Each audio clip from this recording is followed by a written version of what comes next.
Bonjour à tous, très content de vous retrouver comme d'habitude dimanche. On va débriefer ce qui s'est passé cette semaine. On va évidemment parler de ce qui va se passer la semaine prochaine. Il y a énormément de tournois en ce moment, beaucoup d'actualités. Alors bouge pas, ça commence tout de suite.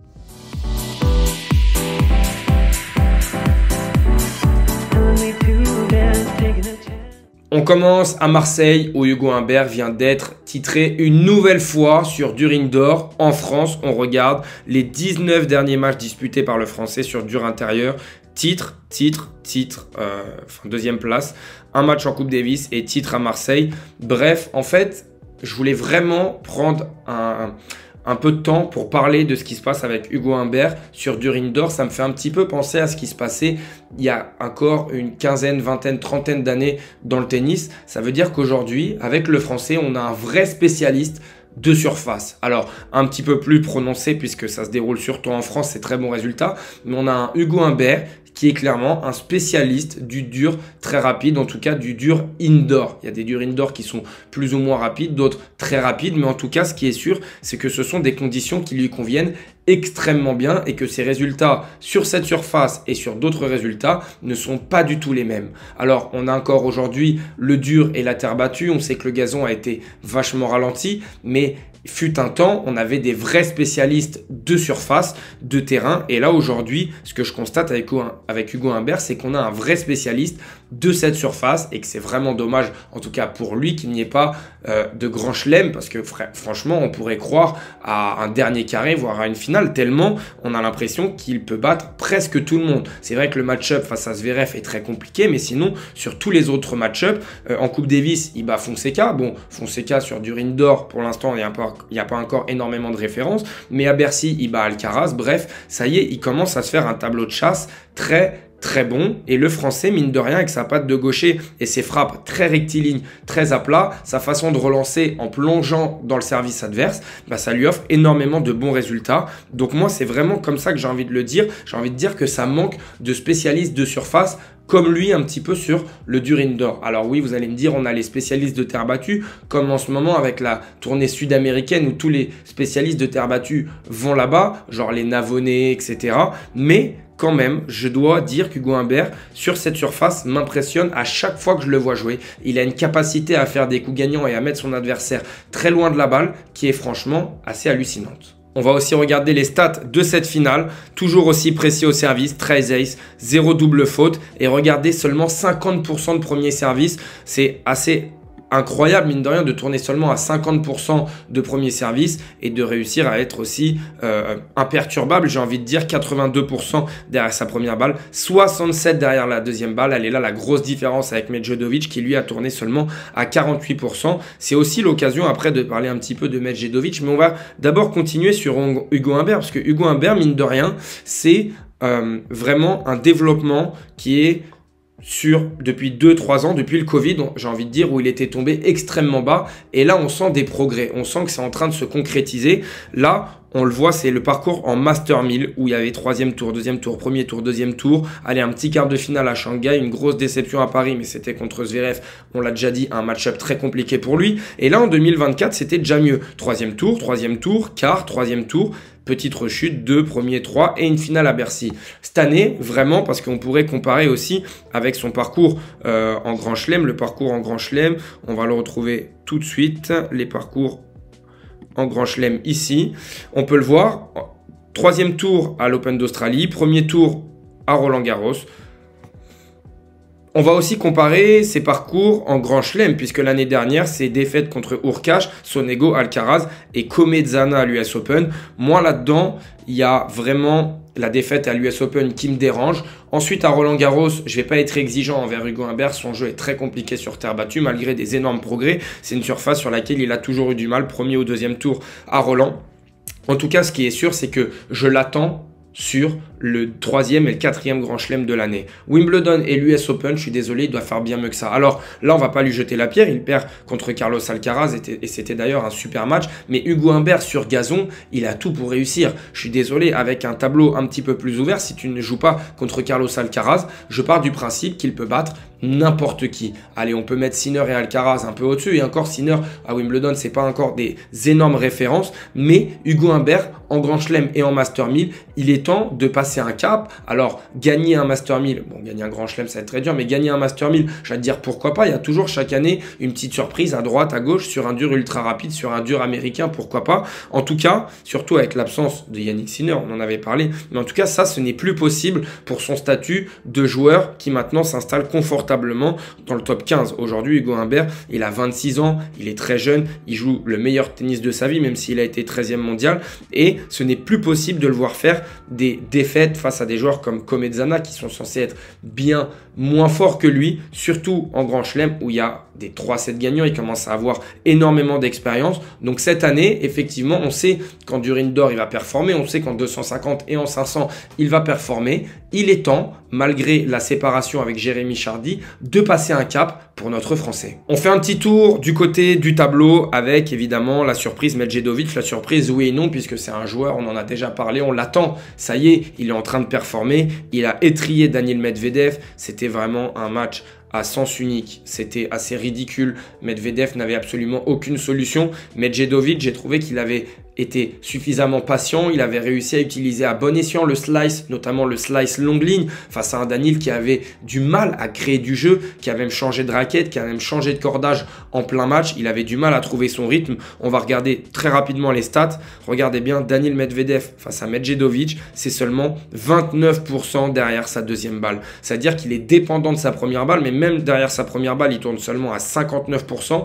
et derrière sa deuxième, il n'y arrivait pas, il n'y arrivait tout simplement pas. 29% derrière la deuxième balle. C'est vraiment un Daniil qu'on n'arrive pas à reconnaître parce que le dur indoor, Daniil, c'est une surface sur laquelle il a excellé, notamment au Masters, notamment à Bercy. On peut parler du dur, tout simplement. C'est une surface qu'il maîtrisait, qu'il maîtrise un peu moins aujourd'hui. En tout cas, c'est assez inquiétant, même dans son body language, de retrouver un Daniil assez nerveux, mais sans solution. Parce qu'on avait le Daniil, il y a encore quelques mois, quelques années, qui était capable de rebondir. Aujourd'hui, face à Medjedovic, qui a montré des signes, pas inquiétants face à Altmaier, mais des signes de nervosité.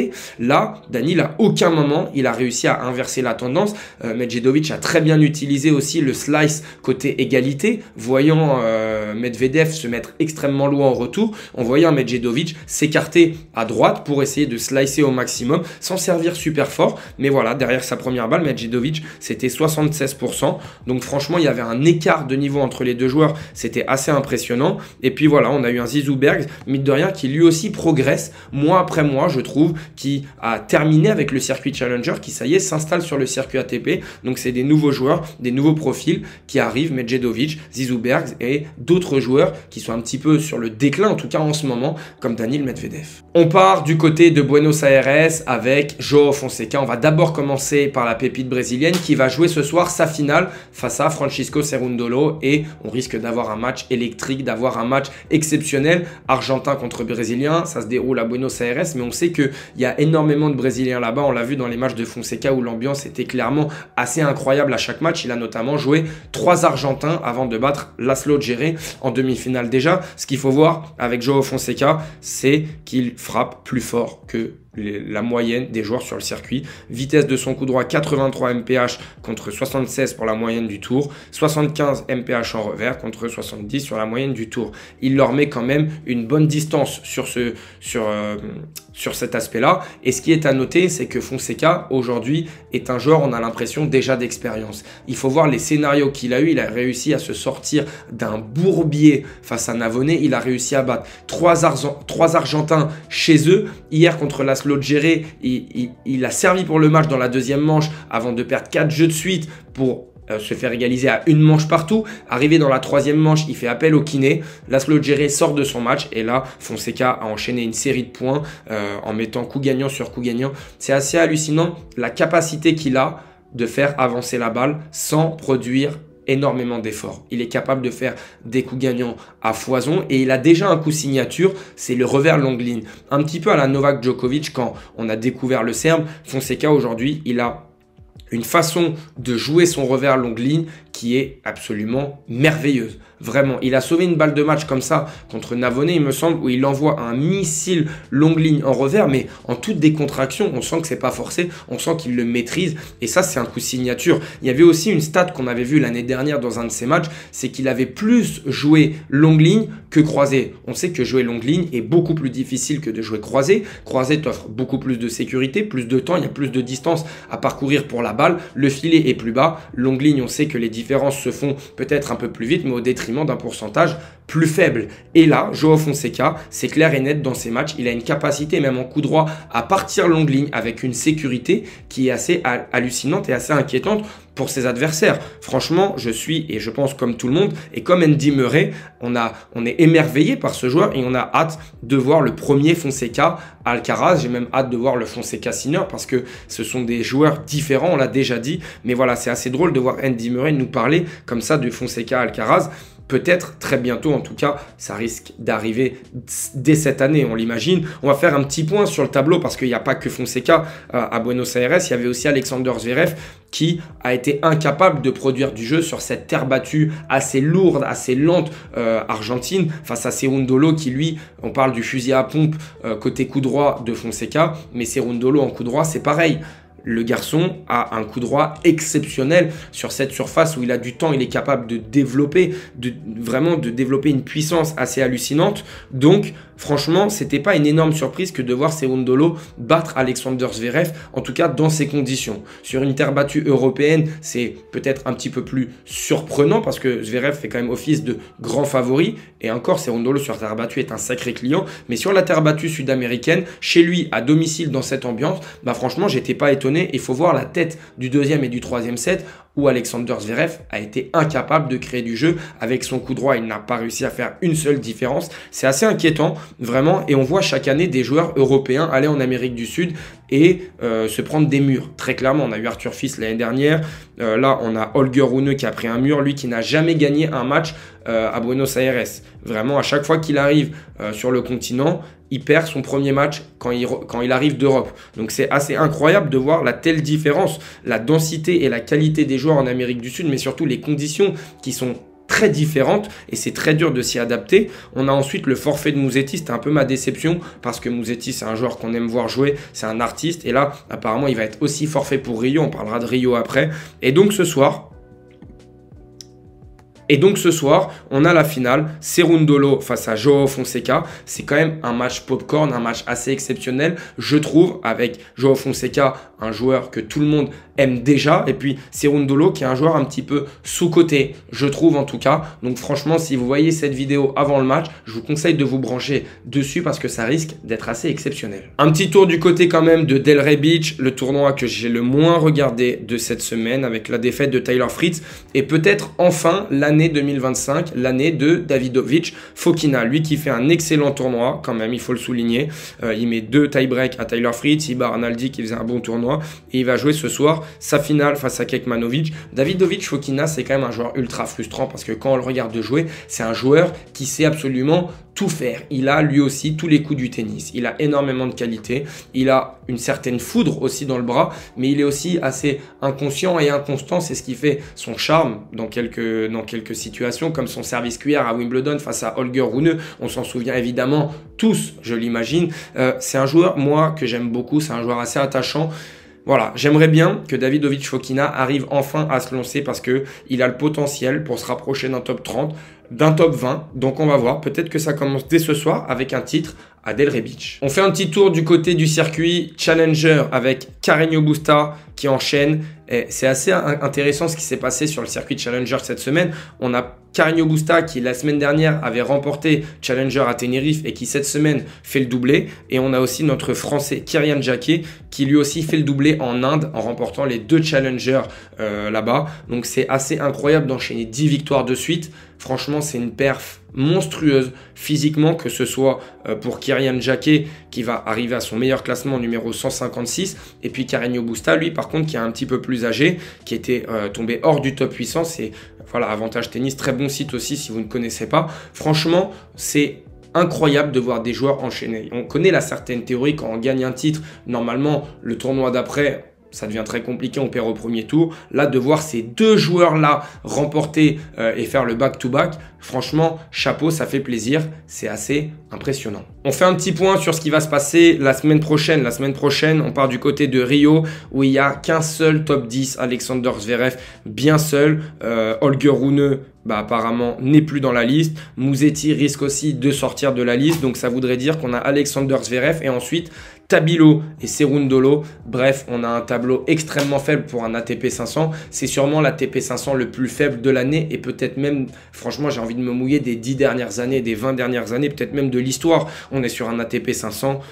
Franchement, voilà, c'est des très bons joueurs. Comme on l'a dit tout à l'heure, il y a beaucoup de spécialistes de terre battue.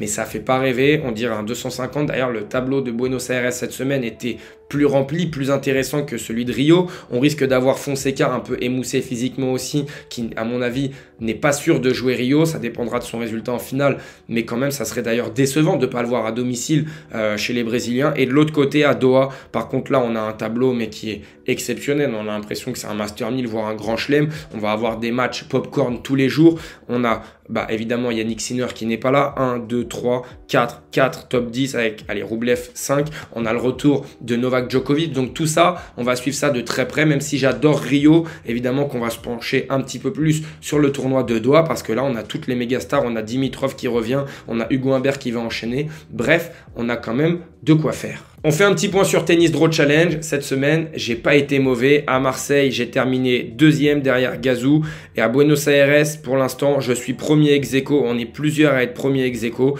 Donc ça fait plaisir. À Delray Beach, de toute façon, je m'en fiche. Je l'ai déjà dit, Delray Beach, c'est un tournoi que je n'aime pas. Donc je suis content de ne pas être dans les meilleurs. Je vous laisse la place bien volontiers. N'oubliez pas de faire vos tableaux. Vous allez dans Bracket, ATP Edit. Et là, vous faites Doha et Rio. On verra un petit peu ce que ça donne. Comme d'habitude, n'hésite pas à mettre ton meilleur pouce. On approche de la fin de cette vidéo. Tu mets ton meilleur pouce, tu t'abonnes, ça m'aide énormément. Et nous, on se retrouve peut-être demain pour faire un débrief de Buenos Aires et le match de Joao Fonseca si ça vaut le coup. Sinon, on se retrouve en milieu de semaine pour faire un point comme d'habitude. Allez, bonne soirée et bon match.